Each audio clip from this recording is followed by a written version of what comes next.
یعنی اس کو بہت تاکیداً اس کے کرنے کا حکم دیا گیا، اگرچہ فرض کے درجے پر نہیں، اسے واجب کا درجہ دیا جاتا ہے، کیونکہ یہاں پر آپ عربی عبارت میں دیکھیں غسل الجمعۃ واجب علی کل محتلم، اور محتلم تو بالغ کو کہتے ہیں، اور واجب سے مراد یعنی اختیاری طور پر جو چیز واجب کر لے، جیسے کوئی شخص اپنے کسی دوست سے کہتا ہے کہ تمہارا حق تو مجھ پر واجب ہے، لازم ہے، یعنی یہ کرنا ہی چاہیے۔ اور ایک ہوتا ہے جیسے قرض ہے، تو قرض اور اس میں تو فرق ہے، یعنی فرض اور واجب میں فرق ہے، اور یہاں واجب یعنی بطریق لزوم یعنی لازم ہونے کو کہا گیا۔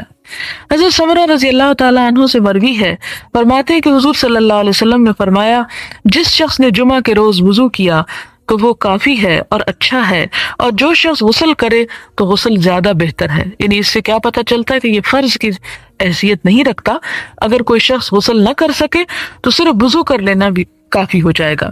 حضرت سلمان رضی اللہ تعالیٰ عنہ سے مروی ہے، فرماتے ہیں کہ حضور صلی اللہ علیہ وسلم نے فرمایا، جو شخص جمعہ کے دن غسل کرتا ہے، حسب استطاعت طہارت حاصل کرتا ہے، یعنی پاک صاف لباس پہنتا ہے، تیل لگاتا ہے اور اپنے گھر کی خوشبو لگاتا ہے اور پھر نکلتا ہے، اور دو آدمیوں کے درمیان علیحدگی نہیں کرتا، یعنی جب جمعہ کی نماز کے لیے آ کے بیٹھتا ہے تو دو لوگوں کے بیچ میں گھس کے نہیں بیٹھتا۔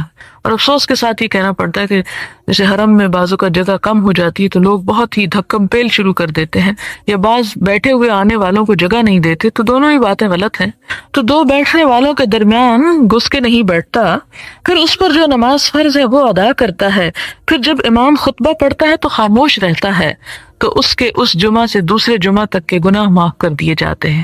حضرت ابو ہریرہ رضی اللہ تعالیٰ عنہ سے مروی ہے کہ حضور صلی اللہ علیہ وسلم نے فرمایا، جس شخص نے جمعہ کے دن غسل جنابت کی طرح غسل کیا، یعنی بہت احتیاط کے ساتھ اور بہت اچھی طرح غسل کیا، اور پھر چل پڑا تو گویا اس نے اونٹ کی قربانی دی، یعنی اتنا ثواب کمایا، اور جو دوسری ساتھ میں روانہ ہوا اس نے گویا گائے کی قربانی سے قرب خداوندی حاصل کیا، اور جو تیسری ساتھ میں چلا یعنی تیسرے درجے پہ پہنچا تو گویا اس نے سینگوں والے مینڈھے کی قربانی دی، اور جو چوتھی ساتھ میں چلا تو گویا اس نے مرغی کی قربانی دی، اور جو پانچویں ساتھ میں چلا تو گویا اس نے ایک انڈا قربان کیا، اور جب امام نکلتا ہے تو فرشتے ذکر خداوندی سننے کے لیے حاضر ہو جاتے ہیں، اور وہ اجر کا رجسٹر بند ہو جاتا ہے ایک طرح سے۔ اس سے یہ پتہ چلتا ہے کہ جمعے کے دن جلدی کرنا اور وقت پر پہنچنا زیادہ افضل ہے بنسبت تاخیر کرنے کے، اور یہ حقیقت ہے کہ نیکی کے کام میں دیر جو ہے وہ اس کے عمل کے اجر کو کم کرتی ہے۔ تو یہاں پر بطور خاص جمعہ کی فضیلت کی وجہ سے کہ اس کے لیے انسان جلد از جلد نکلے۔ آپ دیکھیں کہ ہم میں سے کوئی شخص یہ استطاعت نہیں رکھتا کہ ہر ہفتے ایک اونٹ قربان کرے، یا ہر ہفتے ایک گائے قربان کرے، یا ایک بکرا قربان کرے، کیونکہ کافی قربانی کا کام ہے، محنت مشقت کا کام ہے۔ لیکن اگر انسان خود نہیں، کیونکہ عورتوں پہ تو جمعہ فرض نہیں ہے، لیکن اپنے بچوں کو یا شوہر کو وقت پہ تیار کر کے بھیجے تو اس کے لیے بھی یہی اجر ہے۔ حضرت ابو ہریرہ سے مروی ہے کہ حضور صلی اللہ علیہ وسلم نے ایک دن جمعہ کے دن کا ذکر کیا اور فرمایا، اس میں ایک گھڑی ایسی ہے کہ اگر کوئی مسلمان بندہ اس گھڑی کو اس حالت میں پائے کہ وہ کھڑا نماز پڑھ رہا ہو اور اللہ تعالیٰ سے کوئی چیز مانگے تو اللہ تعالیٰ اس کو وہ چیز عطا فرما دیتا ہے، یعنی وہ قبولیت کی گھڑی آتی ہے جو کہ حالت نماز میں آئے تھے۔ اور آپ نے ہاتھ کے اشارے سے فرمایا وہ گھڑی بالکل مختصر ہے، یعنی چھوٹی سی تھوڑی سی دیر کے لیے وہ وقت آتا ہے، یعنی وہ خاص وقت ہوتا ہے جس میں انسان جو مانگے وہ مل جاتا ہے، لیکن وہ وقت ہوتا بہت تھوڑا ہے۔ اس سے اصل میں توجہ دلانا اس امر کی طرف مقصود ہے کہ انسان جمعے کا دن جو ہے وہ غفلت میں گزارنے کی بجائے اللہ کی عبادت اور ذکر میں زیادہ سے زیادہ اپنے آپ کو مشغول کر کے گزارے، تاکہ ہفتے بھر کے جو گناہ کے بوجھ اور دلوں کے اوپر ڈپریشن ہوتا ہے اسے وہ ختم ہو سکے۔ حضرت ابو بردہ بن ابی موسیٰ اشعری رضی اللہ تعالیٰ عنہ سے مروی ہے، فرمایا حضرت عبداللہ بن عمر رضی اللہ عنہما نے فرمایا، کیا تم نے اپنے والد ماجد کو جمعہ کی سات کے متعلق حضور صلی اللہ علیہ وسلم کی حدیث بیان کرتے سنا ہے؟